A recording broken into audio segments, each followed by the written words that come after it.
not neutral. I'm here for victory. You were the only voice that was saying Ukraine's not going to fall. WGN, you the greatest radio I've ever heard of. That's amazing what you do. Keep Joe on. Червона рута. Червона рута, I can't шукай вечорами. Me neither. You're gonna say it in live how it goes, because I don't know how he's gonna do it. Any big news the past 20 minutes? No, except from your visit to Pringles Theater, which is the biggest news. To raise money, we could auction off. I'm not going to start selling all my stuff. And here's my underwear. That's $200,000. The Americans who talk about freedom, Ukrainians are actually fighting for. Побачиш багато, поїдеш далеко, задеревся, загадай мене, брате. But you look so beautiful, but try. It's like охуенно. Right now, you are official Ukraine's storyteller. That's a patch.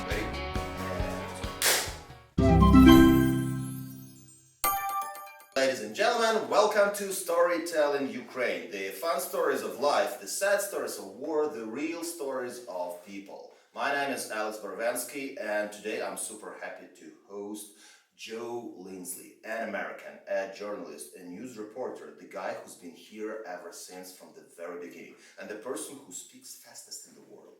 Joe, welcome. I will try to speak very slowly. Alex, I like it how you speak. Yeah, I lived in New York for a while, and it's war. We don't know how much time we have. We got to talk fast. Exactly the point. Great to be here. Yeah. So I already have a question for you. I tried to understand when is that you arrived to Ukraine, and I couldn't. I've seen Lviv, I've seen Kharkiv, I've seen Kiev, and it looks to me that you was born here. That's not the case, right? You arrived sometime. Sometimes I wonder if maybe I'm dead and this is a kind of purgatory that I'm in, but no, I've been here, I've reported every single day in Chicago's WGN radio. Since February 24th, 2022. So since the first day of the full-scale invasion, they've given me 10 minutes a day to tell the story of Ukraine when people are driving to work in Chicago in the morning.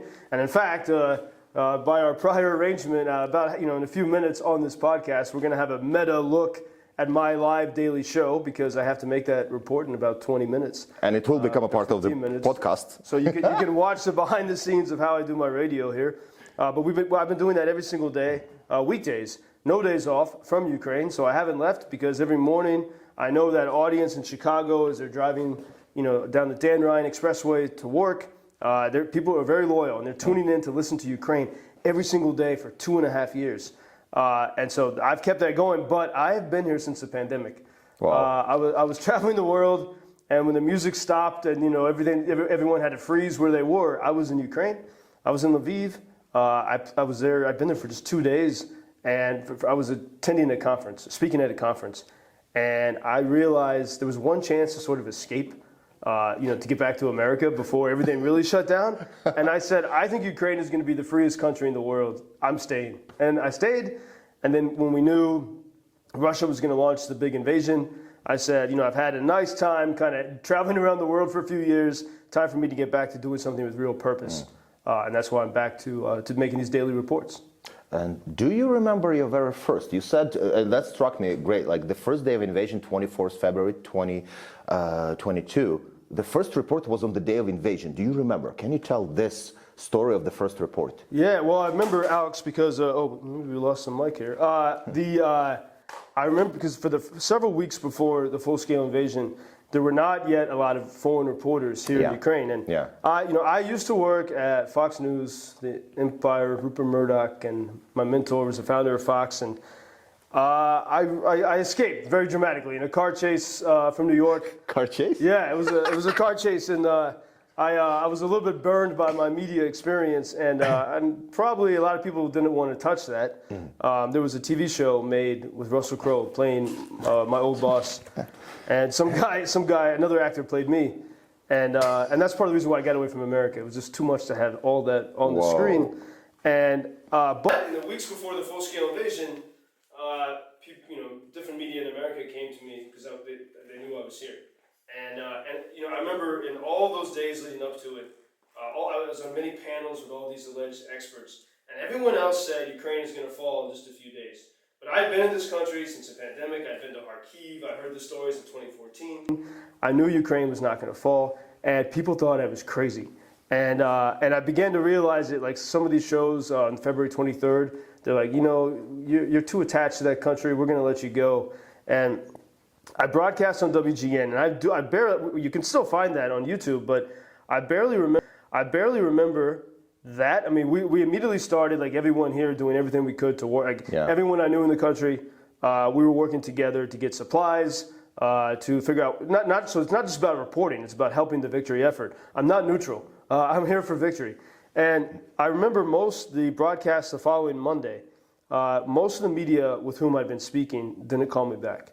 But WGN Radio in Chicago, which means World's Greatest Network, it's one of the oldest stations in America from like 1920 or so, 1924 actually. And they called me back and they put me on air. And live on air, the host of the program, Bob Surratt, he said, Joe, you know, last week when you were talking to us, you were the only voice that was saying Ukraine's not going to fall. Wow. And he said, we thought you were crazy. We weren't going to have you back on the show. But now that we realize that, wow, you were the one that was right, Bob promised, he said, we're going to keep you on every single day. And now it's happened for 2.5 years, you know, almost 1,000 days of war. And it's amazing, no matter what. I mean, no matter how I feel, no matter what's going on in the world, we keep that broadcast going. Wow. WGN, the greatest radio I've ever heard of. That's amazing what you do. Keep Joe on. Yeah, and it's wonderful thing that you're doing. Like people listen to this. That's important, and it's interesting. The way you deliver is interesting. You bring personal aspect into it. Well, right. you know, Alex, one thing that a lot of people say is that the reason why there's less media coverage about Ukraine is because people are tired of it, and that's not true. I put it on the journalists and the storytellers. It's up to us to tell the story in a good way, and I realized this in the summer of 2022 that if I just reported news in a regular fashion, like pretty soon it would have been Bakhmut every day. And no wonder the audience is going to get bored. And so I care about the audience. So on Monday mornings, I know people don't want to be driving to work. They need some stories of inspiration. And we can easily find that here, you know? Yeah. And for example, in today's segment, we're going to play music I heard last night at a little concert here in Kyiv. Bandura? Bandura, Ina, a great bandurist, singing the song Червона Ruta. Червона руту, не шукай вечорами. I mean, either. She can though. Yes. So as people drive to work in Chicago in just a few minutes, they're gonna tune in and hear this great Ukrainian voice from last night here in Kyiv. Oh, really nice. What is the before we go? Let's check because you have the podcast 4 coming minutes. in like 4 minutes. Good. Yeah. Oh, you're checking it. Good. Yeah. So what is one of the strangest stories that you had to cover? Like I don't know, elephant giving birth, or not to have to cover that you choose to cover in Ukraine. I would say. I mean, I receive a lot of information because I have a lot of friends throughout the country in the military, in politics, at all different levels. War takes a big toll on people. I've seen some of the worst and some of the best of the human spirit. And, you know, in those 10 minutes, it's live. I have to select, you know, what's the most interesting, what's the most important. And some of the most difficult topics, certainly with U.S. politics, to wade into that. And it's difficult for me because I know a lot about it because I worked in Washington and New York, and I know firsthand the opinions of the people in the Pentagon and people close to the White House. And I have to be very careful how I report that. And I also know a lot about like even the corruption and difficulties and challenges here. And how can I report it in a way that's useful and effective for truth and for the cause of freedom. And that, you know, because I see this with so many reporters, like, okay, if I interview someone but I don't know them, someone I meet on the street, maybe they're having a bad day. It's war, it's difficult, and you can always find someone who's going to complain about everything. But they might not do that in a different moment. And so I have the benefit of having been here all the time, that I can put these things in context.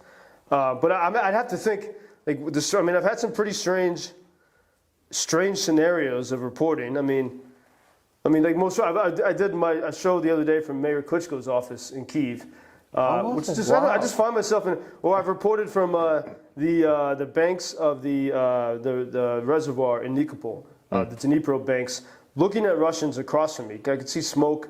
We could see the occupiers across the water. And one thing what I like about radio, like I can't take a picture. I can't cheat in any way. I have to make the audience feel like they're there with me.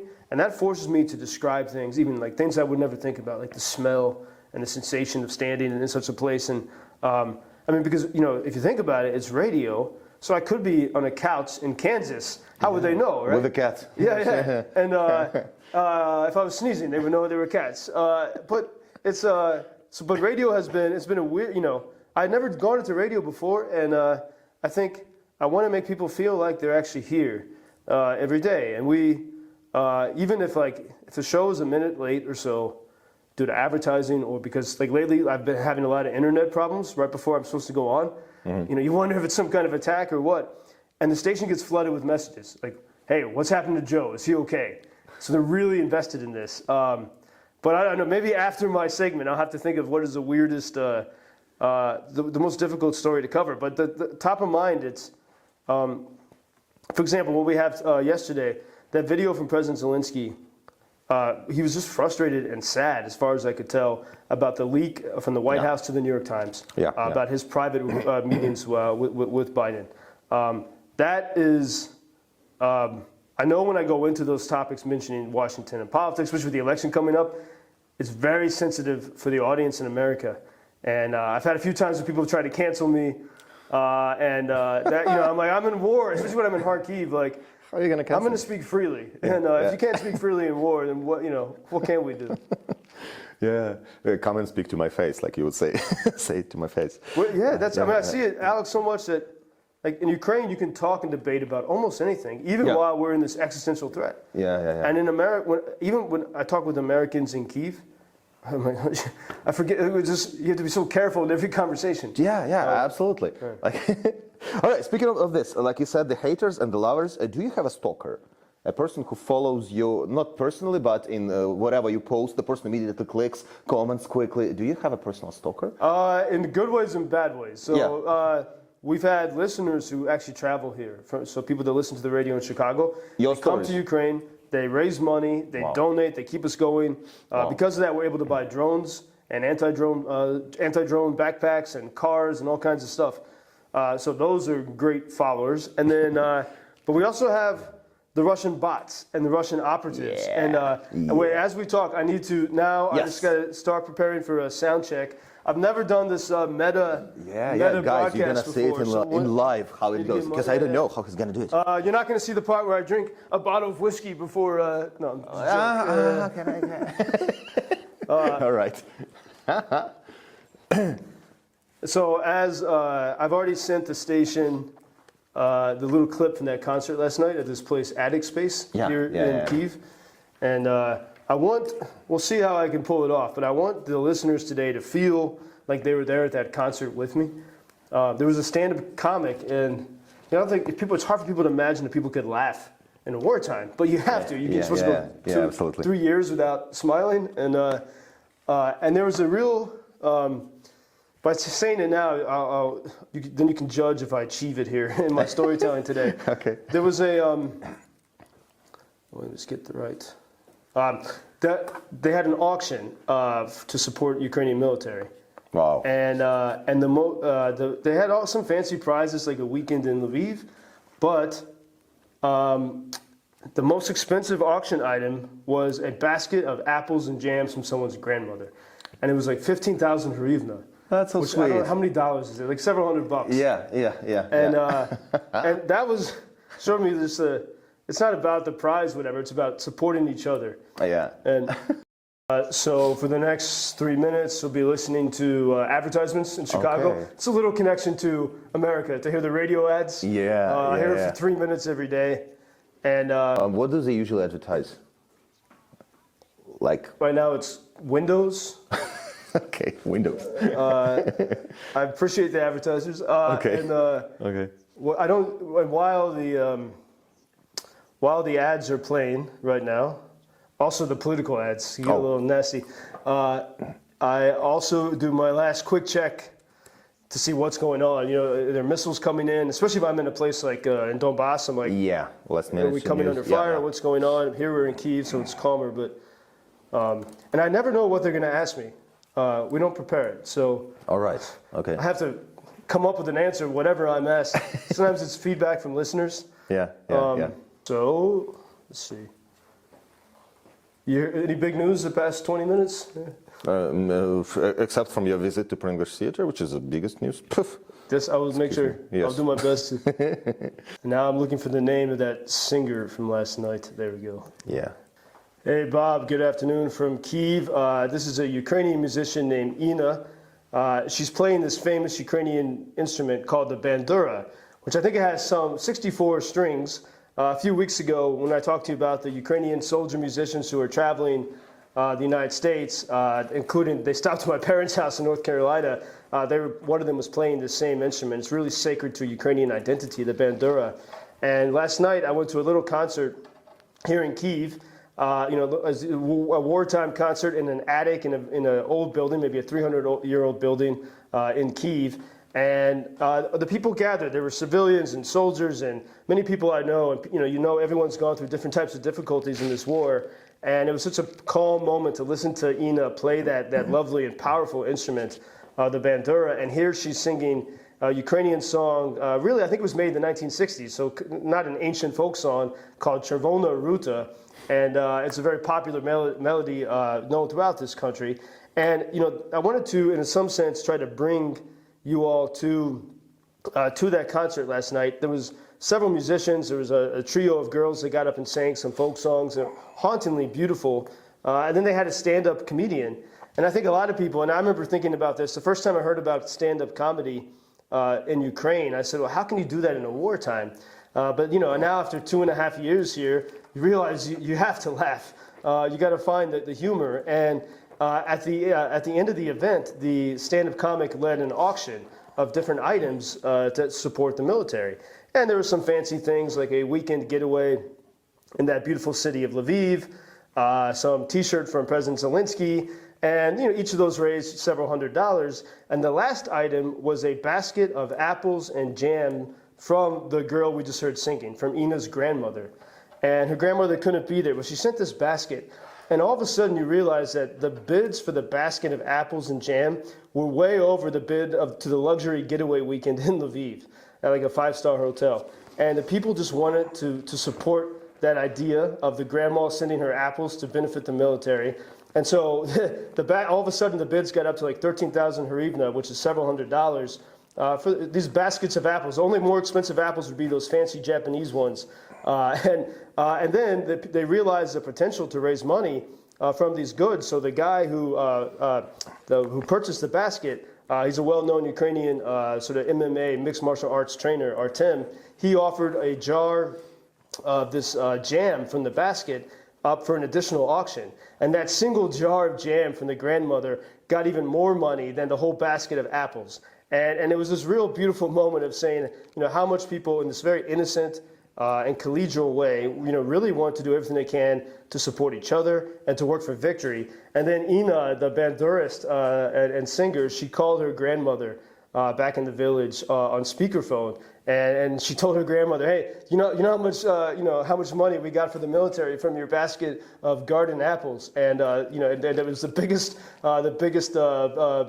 bid at the auction, and it was really a lovely and powerful moment of I think. As we look at, all the talk in Washington and around the world of victory for Ukraine and what does it mean, this is, as I see it every day, it's a story of regular people who they want to be free, they want to win, they don't want to live under tyranny, and even if they're going to spend hundreds of dollars on apples to prove that, they do that every single day. Yeah, I'm hearing it, I see this. I mean, in the past month, this has become probably the most controversial topic here. There were some big roundups at popular concerts in Kyiv and in Lviv. Even there was an American told me that the military and police officers went to every room in his hotel, knocking on the doors. And the hotel, I think I told you the story a few weeks ago, but the hotel staff called everyone and said, don't open the doors, they're not allowed to do this. And it's a big point of contention. In one sense, they have to boost the numbers in the military, but there's a lot of concern about, are they using manpower efficiently? And I know this from many people with whom I speak. You have people who are, before the big war, were brilliant in IT or great engineers, and they just get sent, not in a thoughtful way into the front lines. And even people I know well, I've heard the stories of how they've died in battle. Heroes of the Maidan Revolution, like the people who were the top corruption fighters. in Ukraine getting sent to the slaughter and not necessarily having their talents used in a good way. This was a big topic last night at that concert, which is in a relatively hidden place. But everyone, there were soldiers there too. And I think what I'm hearing, though, that there's a lot of people, including some people in the parliament, working to reform the system, after 2.5 years to make it more intelligent, to help people, join the military in a way that they can use their skills and based on what they think they can achieve. So this is happening. I mean, this is, I think many countries would have had these roundups 2 years ago, facing an enemy like Russia. But now Ukraine is facing not just Russia, but also North Korea. They have been facing Iran for a while. So the question that, and we'll post this, we post all the interviews after they're live on my YouTube channel, Instagram, Twitter, @JP Lindsley, UkrainianFreedomNews.com. But the question that Bob had just asked me, which I never know what he's going to ask, is about the Veskomat, the roundups. I understood it from how you tell, of course. Yeah. The drafting procedures and concerts. It wasn't, what's your favorite band? Yeah, how can I? You were talking in the morning news about the auction that the guys were gathering and everything. So imagine that there is Joe Lindsley putting up his personal auction to support Ukrainian army. What would be the 3 items that you would put on it? To collect the biggest amount of money, your personal items or your personal things or personal things to do with you. I don't know. I'm glad you asked this because this is a good inspiration to do something like this. And I have back home in the U.S. my Jeep Wrangler that I had. What? My Jeep Wrangler. The car? Yeah, the car. Yeah, a big one. How much? Well, let's think about it. Minimum. Let's figure this out here because the car's got a few stories, and it's been. It's been sitting at my parents' house. My brother used it for a while. Yeah. And I know my dad's ready to get rid of it, and it's there. And why not use it for a good cause? And that was a Jeep. When I quit my job at a news corporation, Fox News in New York, years ago, it was like the mafia. They wouldn't let me you can't just leave it. They thought I knew too much, and so I wasn't allowed to quit. I wasn't allowed to leave. And because my boss was someone who he helped get Nixon elected, Reagan elected, George H.W. Bush, George Bush. And as a side note, by the way, that's why I'm trying to use that to help Ukraine behind the scenes. How can we influence Americans? But they wouldn't let me quit, and so, but I knew I had to get out of there. And I believe in the truth and pursuing the truth, and I wasn't allowed to do that there. And so one day I got in my Jeep, this Jeep that we won an auction for the Ukrainian military, and I escaped. I fled, and they chased me in 2 ways. First, they had there's 2 ways to follow people. One, to make sure that you're being followed. For intimidation. So they had their Lincoln Navigator SUV and black Dodge Chargers and staking out my house on the Hudson River, and then followed me for 2 hours everywhere I went through the Hudson Valley. And then they had the secret people in shitty beat up Hondas also following me. They were just trying to crush me. And anyway, this was the Jeep that escaped New York that day over the Bear Mountain Bridge, the same bridge that Kerouac escaped over. And now I'd like to auction that off to help the American military. I'm sorry, the Ukrainian military. Yes, guys. Initial price $200,000. That's a reasonable starting price. As long, it should be more than the apples. But, yes, for sure. Jeep. Let's do it for I don't know, $30,000. Yeah, why not? Start the bidding there. Yeah. So that's one thing. The start. Yeah. Okay. Secondly, what would be? I don't know. I think maybe it's something like, for example, like a microphone that I use to speak every day, because this is such a symbol. I have an extra one, and it's such a symbol of how important it is to communicate what's happening here to the world. And that the voices of Ukraine need to be heard in America. And one of my missions now, I don't want it just to be my voice or the media. I want Americans to hear Ukrainians who speak English well, and they don't. Like, you look at the most popular American podcasts. There's no Ukrainians, and the only Ukrainians that people hear from are basically President Zelensky. It used to be Kuleba, the foreign minister. There's really no one. Come on, you speak English? No faces. You have stories, and we have like 1 million podcasts, and I want to make that push. So maybe to raise money, we could auction off. I'm not going to start selling all my stuff. Auction And off. here's my underwear. There you go. Whatever it will take. But maybe to auction off a microphone that's a symbol of what we need, how we need to keep sharing the story of this fight for freedom. And how many stories this microphone heard? Well, now it's almost 1,000 days of the full-scale war. I Well, got this maybe a year ago, but it's heard these daily reports. It's been everywhere from to Zaporizhia to Kramatorsk, Kharkiv, Odessa, Bessarabia. Yeah, so guys, this mic is loaded. I mean, like when you just say hello into this mic, it already bursts with millions of stories. You gotta get it. And I did not buy it in Lebanon. Okay, 1,000? More? Three? Yeah, well, 1,000. we're talking US, 1,000. right? Yes, yes. Yeah, 1,000. 1,000. Yeah, I thought so. Yes, $1,000. I didn't know we were going to do an auction, but why not? Why not? Yes, guys, when you watch this podcast, Seriously, yeah, we'll do it, yeah. put your proposals under in the commentaries. We'll get you. Yeah. All right. Okay, 1,000. Okay. Then for the third, can it be something like personal? Like I don't know. I wouldn't say night with Joe Lindsley, but like maybe a dinner. Well, some kind of meeting. That's a good idea too, man. Yeah. I thought this was very personal. Yeah. Well, it is. It is. That's a good idea. Okay, but something to do. Not an item, not an object, but something to do. What would you offer? Like a trip to Kharkiv. With you?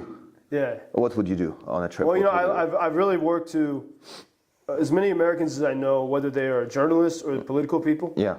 If they come to Ukraine, many times they just want to be in Lviv or Kyiv. Mm-hmm. And my mission is always to grab them and bring them to Kharkiv. And in fact, a few weeks ago, we had someone who, if Trump wins, I don't know when this will air, but this guy can end up working in the Trump White House. And part of my mission is no matter who wins that election, we want to make sure that the new administration is well informed about the possibility of Ukrainian victory and the spirit here. Yeah. And so that person or journalist, everyone I can, I bring to Kharkiv. There was a reporter, a great reporter from the New York Post, and she came here with some delegation maybe a year ago. And I can talk about it. Kelly Jane Torrance. And I said, Kelly, come on, come to Kharkiv with me. And she was going to go for 2 days. Then she had a vacation in Paris. And she stayed in Kharkiv. She gave up the vacation. 2 weeks. Yeah. She didn't go to Paris. So either a trip to Kharkiv on the wonderful Ukrainian trains, or at least a proper drink somewhere in the country to talk for an hour or two. It can be combined. It can be in Kharkiv. Proper drink in Saltivka region. Somewhere there, like open air. By the way, I didn't get to mention it because I got cut off on the radio early today. But Saltivka was hit once again last night. Yes. That's how I would have closed that report. Just a reminder that even I want people to really feel that. And with all the bandura music, there are still people dying right now every day. Yeah. Okay, so how much was okay? And it's all included, like the train and everything. Okay, and we got to up the price, right? We have to on a jeep. What if we travel there on your jeep? Like, you get the jeep here. You get jeep first. Yeah, so you take the mic and then $1,000 to get over the drive. ocean, and that would be a we had a film crew for that. That would be a hell of a story. The story of this jeep that escaped the empire of fake news. It's a documentary movie coming already with this, like through the eyes of a vehicle. You are a director, of course. And, I can do it. Why don't we make this? We make a TV show about this. Really nice. Yeah. So let's start. What do we do for this? Well, if you want to make a TV show, that's a separate thing. Let's, we also auction this thing? Yes. Yeah. A TV show, guys. Fund our TV show around Ukraine, and but for the meet and greet and trip to Kharkiv, 10,000. 10,000. Wow. I think that's reasonable. Yeah. Okay. Because we got to pay for the trip and then have extra money to buy drones. Usually when we go to Kharkiv, we're always bringing drones or some similar items. Yeah. And like in the first days of invasion, we made a lot of as per English theater, we record a lot of cover songs and everything, and many of them are quite personal, like Russian worship, go fuck yourself, and everything like this. And we were expected to be targeted, but we never were. There were bots, trolls attacks and everything, but even the website was never hacked, which again brought me to the thought that the impact that we do is really limited. So, which brings me to the question, how big do you think your personal impact is? Honestly, what do you think? How big the impact is that you're doing? I mean, that's a question I ask a lot because, sometimes I take my radio shows and we post it online. and it's tough to get big growth on social media for what we've been doing. We have a very loyal audience, but on YouTube the audience is very small. Instagram is bigger, but and so I get very frustrated. I feel like I'm punching walls when it comes to that, and part of it. So at least like that's why the radio has been in many ways a lifeline. I know that audience is engaged. It's across many states in the U.S. and people show up here. We just had a listener, Jim Gamache, who brings support and money from the U.S. and shows up here. He just left the country. So we can see the impact in that way from that radio audience. And at least I know that people in Chicago are listening and caring. But my goal has been to convince people who are skeptical of Ukraine.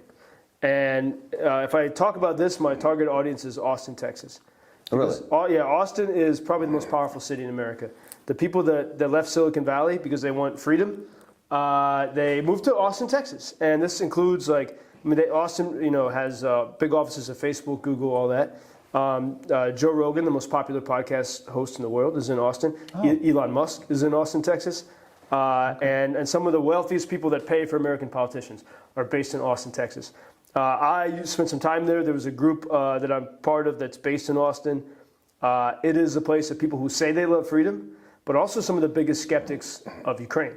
And so if we can convince the people of Austin, we can turn things around. And I think Americans, I once worked for the people that pushed for the wars in Iraq and Afghanistan. Oh, okay. That was my first job for this magazine in Washington that was sort of the intellectual birthing chamber of war.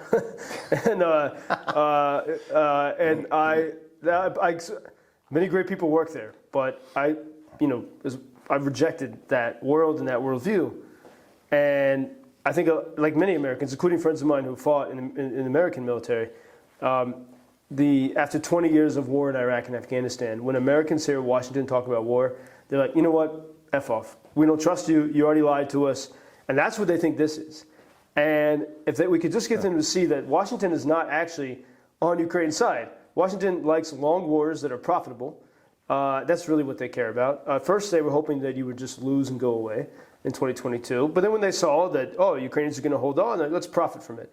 2023 was the best year ever for sales of American defense products to foreign countries. And so they have no incentive to change. But if we can show this to Americans that Ukrainians are in between, Ukrainians are actually doing, the Americans who talk about freedom, Ukrainians are actually fighting for it.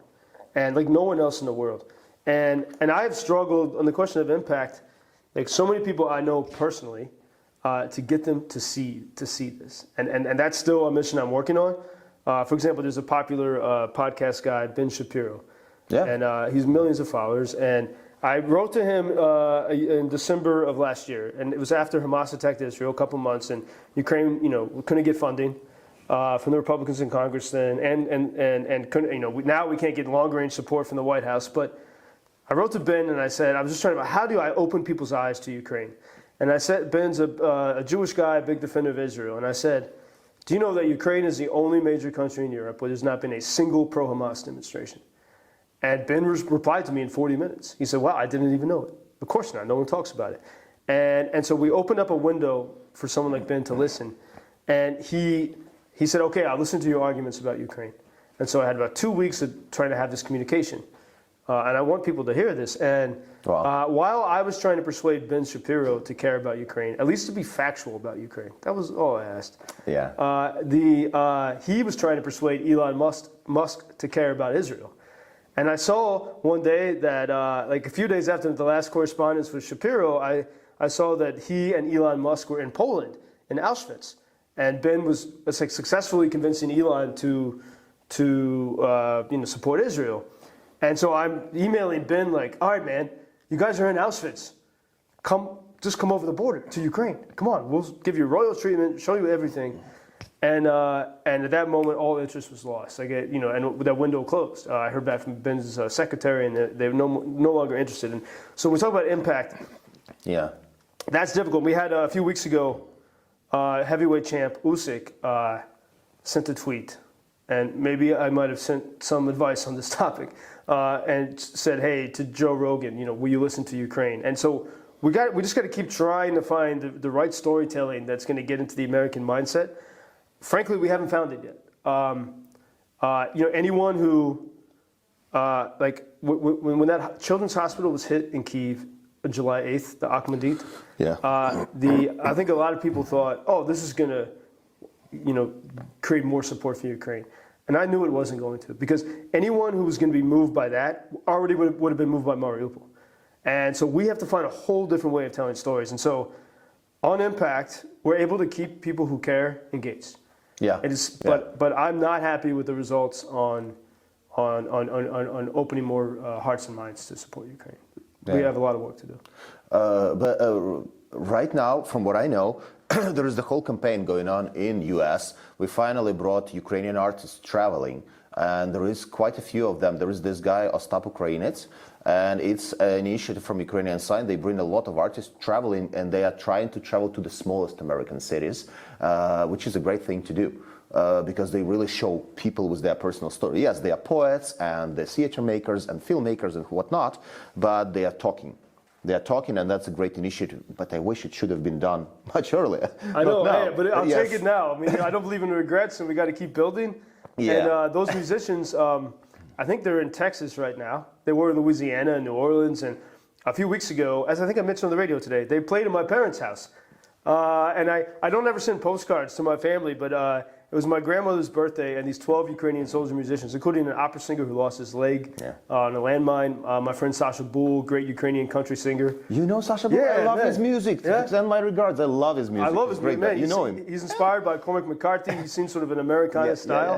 And he's the man. And so they were traveling through the southern United States, meeting with...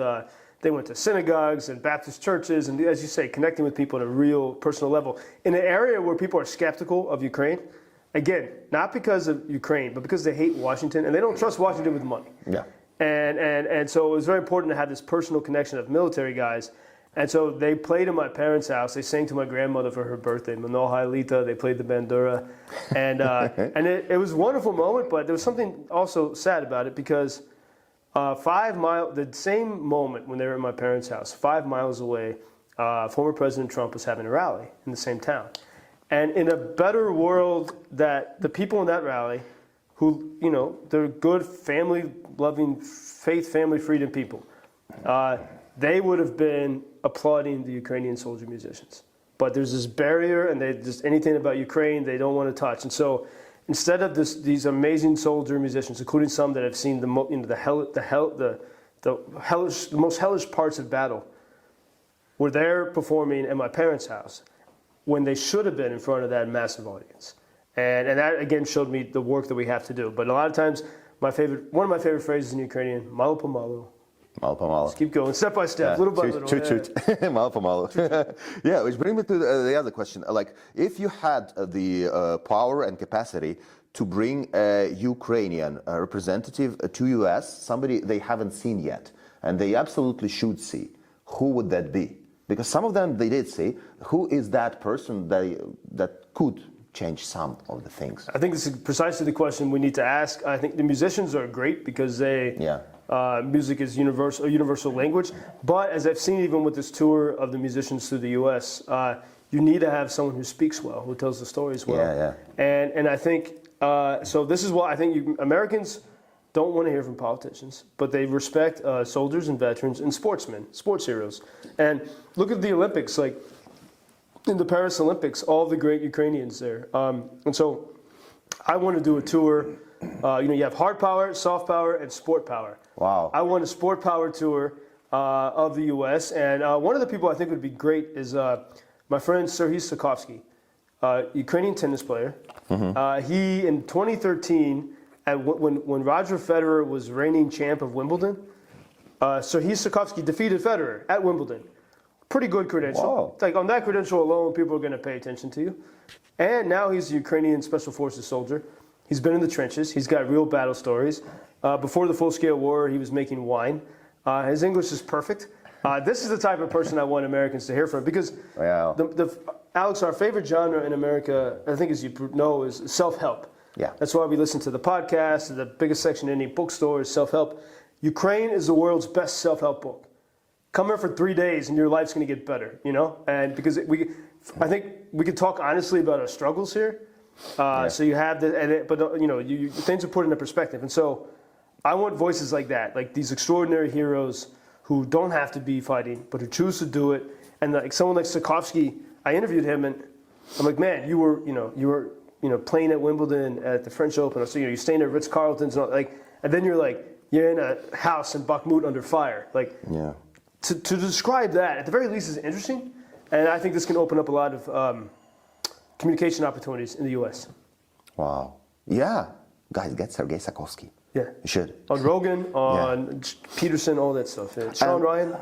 And then, on top of that, since we were talking about the music, right now I will ask our friend Joe Lindsley to sing the song in Ukrainian that he knows very well, and winning the hearts of people, because Ukrainian music is one of the best and most melodic, one of the most melodic languages. So let's hear it from Joe. I don't want to. No, man. I can help if you want. I'm very Irish, right? And there's a tradition among the Irish, first to divert from questions you don't like with this story. That's what I'm doing right now. You don't want to sing? You had a band. I can't sing. I was the manager of the band, of the Irish Ukrainian Gypsy folk punk band. I was the manager, yeah. And after I quit my New York job, and in Ireland, in the Irish pub, there's a tradition called honor call, where no matter what's happening in the pub, if someone challenges someone to sing, you have to sing. You have to. Okay. You have no choice. But we're not in an Irish pub now. Damn. I would say.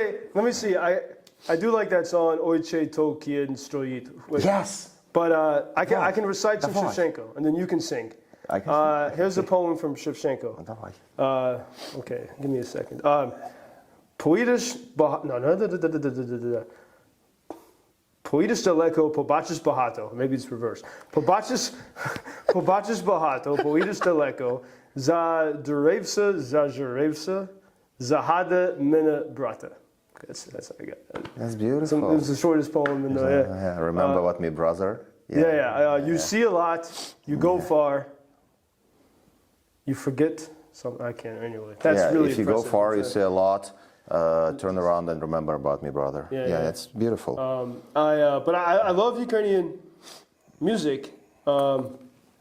Let's get to this. Yes, so not to sing, right? Everything not to sing. I don't want to make the audience sick. I'll ask you to sing along. Okay, but for this we need our wonderful assistant. Come into this so you would see you first or last. Go bring the stuff. Yes, this is Anton. I like the Ukrainian, by the way, the kolyadki, the Christmas traditions. Oh, yes, You get a little bit of samohanka and you're singing together. And to me, that's the key of, like American holidays, we don't have a ritual, so we don't know what to do. So we end up watching football and then yelling and screaming or shooting each other over politics. Merry Christmas. But in Ukraine, you have this, especially in the West, you have this. It's the whole set of traditions, and they're all different, and there are so similarities and tiny things. But I love it. It's really cool. I think it actually is like a key component of strength for this society. All right, guys, we have our wonderful assistant, Anton, who is also the cameraman, but he's also my, there's usually a beautiful lady, but instead of this, we have Anton coming. It's hard times. Yes. Shouldn't be on your head, it should be on Joe's head. Yes. Okay, one. Somewhere the camera would spot, and no, closer here, I guess, so Joe could do the rhythm if he likes it. Also very bad. Yes. But you look so beautiful, So, guys, we're gonna do the thing called Guess a Melody. Usually it's a very popular thing, so I'll play something popular Ukrainian music, and I'll ask Joe to guess who that is, and I'll ask specific questions about it. But what is the reasoning behind the hat? Shopka? You tell me. You don't know Shopka? What do you know? Do you don't know what it symbolizes? No. Look at this. Look at this. And this. It's Maidan. Oh, it's Maidan? Yes, no, that's what the guys, you would always wear the helmets, the builders' helmets, to protect from the police. And they would use the barrels to build the barricades. So it's Maidan. Yes. Alex, here's a prime example. I'm glad the cameras are going, right? Yes. A prime example because Americans know nothing of Maidan. Exactly, The that's only why I people want that it. Yes. know that Maidan existed, they think it was the CIA created it. And every person I meet here has a personal story of Maidan. You're a director. Let's come up with a way to tell the story. Of Yes, Maidan. yes, and one of the things That's like the most- always. Man, That's I why had no idea. I had no idea. You see, and that's why I ask you to wear this stupid thing because it's like I'm a supporter of Maidan. That's what changed it. I believe that was the winter that of our discontent. There would be changed no us war forever. now if it weren't for Maidan. And because you took a stand that most people don't have the courage to take. Yeah. And Maidan is such a threat to tyrants everywhere that now you're facing ballistic missiles to shut you up as Ukrainians because you insist on being free. Yeah, And Washington also would be like, just calm your freedom down a little bit, And Ukrainians say no. Even after 2.5 years of getting battered, Ukrainians say, we're still going to be free. And still, that storyline is never told really by the BBC or Reuters or the New York Times. And so Americans don't know it. Joe Rogan doesn't know it. But it's the most inspiring. I mean, and it's Russia is trying to erase it because they're so terrified of free people. Yeah. Let's see. Let's hear the first one. Okay. Cha-pa-ra-pa-pa. Oh.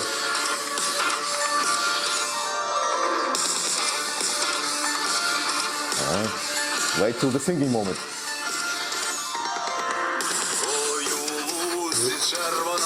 The famous song is the Kalina, the Fields, Oye Ludi. But as to which version, Yes. can It you is tell me Chervona where Kalina. is the musician from? Which region? This guy, I think it's West. I Yeah. don't know the particular musician. Yeah, it's Gaidamake. And Gaidamake is the name for rebel Cossacks. It's other name for Gaidamake is like the guys who were not rooted to Sich, but they were like traveling Cossacks. And the band is called Gaidamake, and this one, rockish and kind of like upbeat, was used in this film called Chervony about the guy who was imprisoned by Soviets, but he made the uprisal in the prison, in the camp. He led the uprising. Oh, in Yes, the and this prison is the uprising. key song for this uprisal, and that's the guy, one of the actors, and he's a wonderful actor, and it's very inspiring story. And it's a great movie, Chervony, the red one. And Oye Ludi, I mean, obviously the most famous version of that in recent times is Ukrainian musician Boombox with Boombox, Khlivnyuk, with Pink Floyd, with the good Pink guys Floyd, of Pink Floyd, not the asshole Roger Waters. Yes, and that was a very popular song that gets a lot of money, but it's the same song. Maybe we're going to play that on the radio this week. Yeah, absolutely. All right, Let's you do stumped something. me on that because I didn't know the artist. Yeah, let's do this one.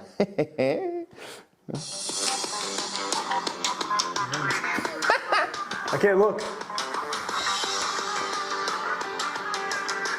Nothing yet. I like where it's going. Yeah, Some klezmery. yeah.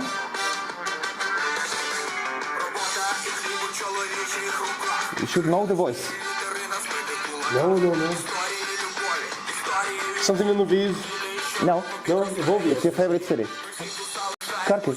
Kharkiv. Oh, if it's Kharkiv, it's like Piatnitsa or Jordan. Jordan is Soboka. Yes, That's it. Yeah. Okay. By process of inference. yes. What's the name of that song? Троєщина. Tradition. Троєщина, which is the region in Kiev. That's the and like, хто ми з тобою? Ми з тобою хрещені в церкві на Троєщині. It's like, who are we? We were born in Troyeshina, so we're not scared of nothing. Oh, it's nice. like, yeah. And that's Jordan. Zhadan and Sabak, the Famous klezmer, yes, poet from Kharkiv and musician. who is supposed to get a Nobel Prize. I believe one day he should receive a Nobel Prize for literature. I think He's many great. Ukrainians do. He's big. Prize And- of Peace and literature and music. And talking about impact, Zhadan's poetry has been translated into English, and there are several books published. And right now, many of the poets are being translated as we speak. So I know at least about 5 different new books of each Ukrainian poet, and that's an impact because poetry can change lives. Yeah, we need more of this. Yeah. And I think Ukrainians create such great art. Like, I don't want to see Mrs. Navalny on the cover of New Yorker. I want to see Ukrainian poets and artists. We don't need. We have enough of the Russians everywhere. We need more Ukrainian artists. Yeah. Let's get another one. This one you should know for sure. Хочу звернутися до президента. Хочу звернутися до Володимира Зеленського. Такого президента не було і I've не never буде. heard this first. But no, Президента, Listen, No. but you get the I words? like the word. Yeah, he's singing about the president, first lady. хто зміг об'єднати людей. Ти єдиний, use the only. Ти єдиний, хто це зробив. Ти єдиний. Я за тебе не голосував первентури.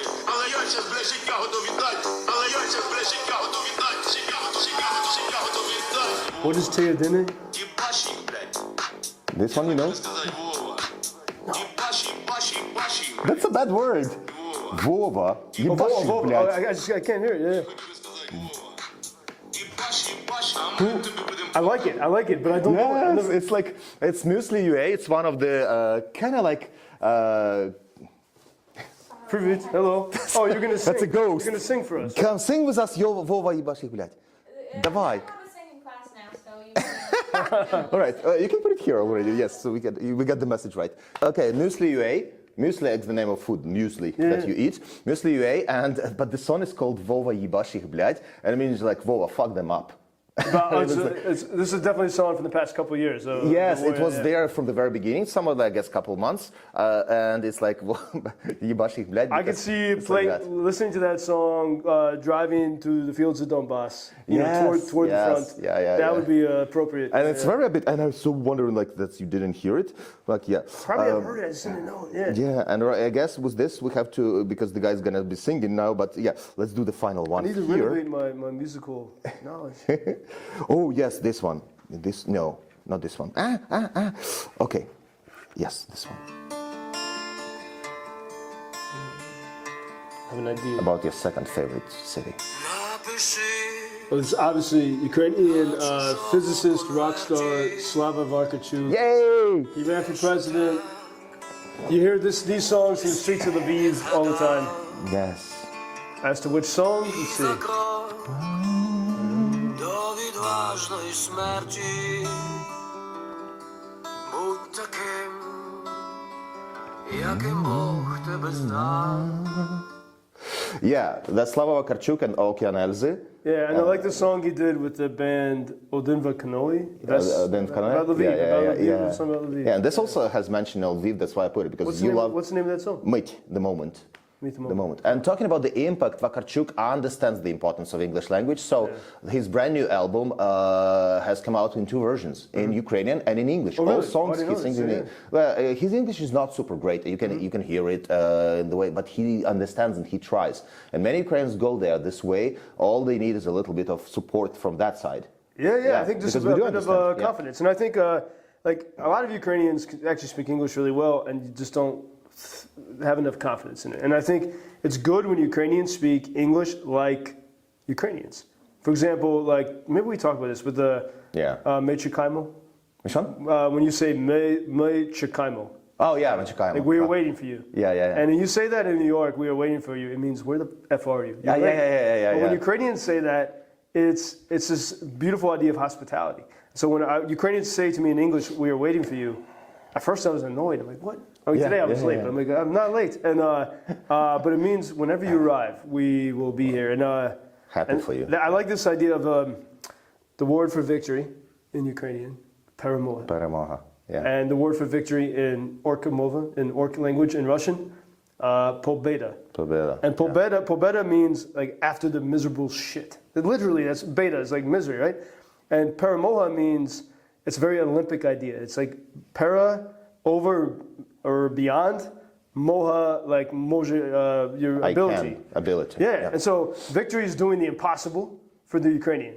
Which feels pretty true sometimes. And for the Russian, when they toast victory, they're just like, after the garbage, after the shit. After putting down lots of people, after, There's nothing inspiring about that idea of victory. It's very negative. And then that's how they did World War II. They killed thousands, millions of people, soldiers, put them down. That's what they're trying to do in Ukraine. Like made the battlefield fill it with the dead bodies of their soldiers, poor soldiers, or Korean soldiers, or whatever soldiers they put. We just, Ukrainians just put them down. But that's it's such a horrible outlook on life. And like, okay, what do you call, what's the Russian word for hospital? Больница. Okay, what does that mean? The pain place. Place of pain. Place People of pain. screaming with. Yeah. And then in Ukrainian, Лікарня. which means Ліки, the place of medicine, the place of treating. Healing. Place of healing. Yeah. this is two. That's what I want Americans to see. This is two clashing worlds, like the two opposite possibilities of how we can live on this planet. Is Ukraine and Russia. Yeah. Wow, that's very, very inspiring. Oh, then I'll ask you to read this one. I'm very disappointed in my performance on the music I have a lot. Which one? You got to send me your playlist because there's obviously a lot of bands. I I don't will. know There's about. so many. I thought I was going to do really well on that part. And I'm so glad. Failed. Yeah, but I'll ask you to do this one. This one you can do because it's not in Cyrillic. It's like, yeah. Can you read this one and explain to me what it means? if it was in Cyrillic, I It's could not read in it. Cyrillic, yeah. Now it confuses my brain. But this is a Ukrainian word. This is not. So can you read it? Because it's not in Cyrillic, when it's Ukrainian in Latin, it screws up my But try. It's like Synapses. Ohuino, Ohuyeno. to be Ukrainian. Is that proud to be Ukrainian? Or is Ohuino? Do you know the word hui? Hui, I know hui. Yeah, So ahuyeno is an adverb. Huilo. Putin huilo, Yeah, of course. Putin huilo. Yes, still.